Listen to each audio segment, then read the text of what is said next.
अस्सलाम वालेकुम। ख़वातीन और हज़रात, पहले जब हुकूमत बदलती थी तो जो लोग अपोजिशन में बैठते थे वो हुकूमत पर तनकीद किया करते थे, उससे दुश्मनी किया करते थे।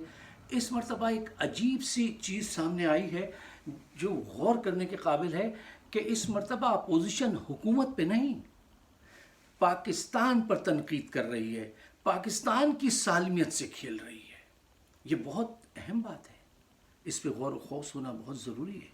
इसकी एक वजह तो ये है कि इमरान खान ने सिर्फ एक या दो शहद की मक्खियों पे हाथ नहीं डाला, पूरे छत्ते पे हाथ डाल दिया है। अच्छा, ये एक ऐसा मौका है, इतना बड़ा काम कर दिया है इमरान खान ने जो पॉसिबल नहीं था। वो इनको खींच के अदालत तक तो ले आए हैं, इनकी हुकूमत तो टॉपल कर दी उन्होंने, लेकिन अब इस वक्त जो है हम सबको दयानतदारी के साथ, सिर्फ इमरान खान नहीं, पाकिस्तान की बका के लिए कप्तान का साथ देना चाहिए। पहली बात ये। अब ज़रा गहराई में उतर के जायज़ा लीजिए कि क्या वजह है कि ये लोग हुकूमत की मुखालफत करने के बजाय मुल्क की मुखालफत इन्होंने शुरू कर दी है।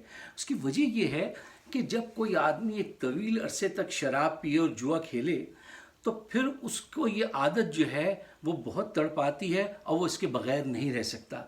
बिल्कुल इसी तरह जब लोग इक़्तिदार में आ जाएं और करप्शन करें और उसके ज़रिए पैसे बनाएं तो उनको तवील अरसे तक तो उनको आदत पड़ जाती है। और यही एग्जैक्टली हमारे वहाँ हुआ है कि इनको आदत हो गई है करप्शन की, और इस राह में जिस तरह से जवारी अपनी हर चीज़ शराबी जो है लाइन पे लगा देता है, ये सियासतदान अपने बेटी, बीवी, बहन हर एक की कुर्बानी देने को तैयार हैं और करप्शन को डिफेंड कर रहे हैं कि हमें ना हटाया जाए और हम जो है लूटते रहें और आप लुटते रहें। अब ये फैसला आपको करना है कि आप कब तक लूटने के लिए तैयार हैं।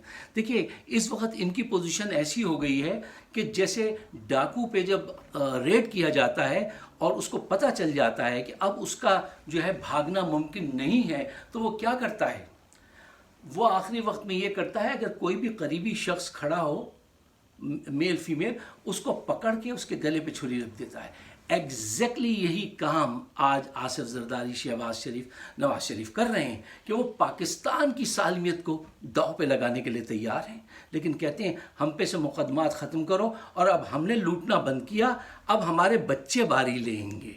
अब इसका फैसला हमें करना चाहिए कि हमें क्या करना चाहिए, क्योंकि उनकी सोच जो है वो सामने आ चुकी है। मसलन वो तेल ना निकलने पे खुश हैं, डैम बनाने पे मजाक उड़ाते हैं, करप्शन को डिफेंड करते हैं, अपनी आर्मी को गालियां देते हैं। मतलब ये सारी चीज़ें हमें बता रही हैं कि इन्होंने पाकिस्तान के गले पे छुरी रखी हुई है और अब ये आखिरी वक्त है। इस वक्त हमें चाहिए कि हम कप्तान का साथ दें, पाकिस्तान का साथ दें। अगर इस मर्तबा ये टोला भाग निकला तो यकीन कीजिए ये पाकिस्तान को बनाना रिपब्लिक बना देंगे। जो कुछ हो रहा है पाकिस्तान के इर्द गिर्द बैनुल अक़वामी सतह पे, मेरे पास वक्त नहीं है कि मैं उस पर रोशनी डालूं, लेकिन आप सबको पता है क्योंकि मेरे देखने वाले बहुत माशाल्लाह पढ़े लिखे लोग हैं। अब आइए ज़रा इस बात का जायज़ा लीजिए कि इन हालात में पाकिस्तान में क्या होना चाहिए। देखिए, पॉइंट नंबर वन, सोल्यूशन पे बात करनी चाहिए। कभी भी गिव अप नहीं करना चाहिए, कप्तान का साथ देना चाहिए और अपने आप को पॉजिटिव रखना चाहिए, नंबर वन। नंबर टू, इस बात का जायज़ा लेकर देखिए कि इन हालात में दूसरे ममालिक ने क्या किया, वो क्या करते हैं। मसलन चाइना में हर साल करप्शन में इन्वॉल्व तकरीबन 300-400 लोगों को वो सज़ाए मौत देते हैं। हमने अभी तक 4 लोगों को भी सज़ाए मौत नहीं दी। ज़रा अंदाज़ा लगाइए, कोई लंदन घूम रहा है, कोई जेल में कह रहा है कि मुझे घर से अनार का जूस मंगवा के दो और यार मोहम्मद शफ़ी मुझे पराठे खुआओ, तो वो जेल में बैठ के पराठे खा रहे हैं, अनार जूस पी रहे हैं। एक साहब लंदन घूम कर आ रहे हैं, एक अफरा तफरी मचाई हुई है। ख़वातीन और हज़रात, आप कैंसर का इलाज टाइलेनॉल से नहीं कर सकते। आपको एक्शन, हुकूमत को एक्शन लेना पड़ेगा, क्योंकि बग़ैर बड़े एक्शन लिए आप इन डाकुओं से मुकाबला नहीं कर सकते। कुछ मेरे दोस्त मुझसे कहते हैं कि आप बहुत ज़्यादा मुखालफत करते हैं और हिमायत करते हैं, इमरान खान की हिमायत में कुछ कमी ले आइए तो आपकी ऑडियंस जो है वो बढ़ जाएगी। मैं कहता हूँ नहीं, ये बाजी इश्क की बाजी है।